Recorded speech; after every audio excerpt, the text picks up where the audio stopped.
মাদারীপুরে দুটি বিদ্যালয়ে সততা স্টোরের উদ্বোধন করা হয়েছে।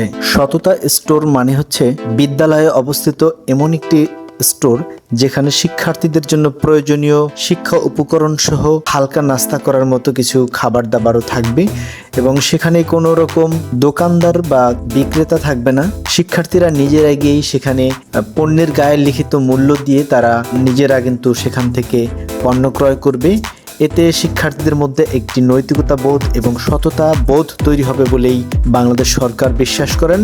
সেই দৃষ্টিভঙ্গি থেকেই বিভিন্ন বিদ্যালয়ে সততা স্টোর তৈরি করা হচ্ছে। তারই ধারাবাহিকতার অংশ হিসেবে মাদারীপুরের শহীদ বাচ্চু উচ্চ বিদ্যালয়ে সততা স্টোরের উদ্বোধন করা হয়। আজকের এই উদ্বোধনী অনুষ্ঠানে উপস্থিত ছিলেন দুর্নীতি দমন কমিশন দুদকের প্রধান কার্যালয়ের পরিচালক লিগাল জেলা ও দায়রা জজ মোহাম্মদ সাদাত হোসেন প্রামাণিক। আরও উপস্থিত ছিলেন দুর্নীতি দমন কমিশন সমন্বিত জেলা কার্যালয় মাদারীপুরের উপপরিচালক মাহবুবুল আলম, সদর উপজেলা নির্বাহী কর্মকর্তা ওয়াদিয়া শাবাব, জেলা দুর্নীতি প্রতিরোধ কমিটির সভাপতি প্রফেসর মোহাম্মদ জামান মিয়া, সাধারণ সম্পাদক আজমল হুদা ঢালি, দুদকের সহকারী পরিচালক মোহাম্মদ আরিফ হোসেন, উপসহকারী পরিচালক শ্যামল চন্দ্র সেন সহ শহীদ বাচ্চু উচ্চ বিদ্যালয়ের ভারপ্রাপ্ত প্রধান শিক্ষক সুমন আহমেদ সহ বিদ্যালয়ের অন্যান্য শিক্ষক ও শিক্ষার্থীবৃন্দ।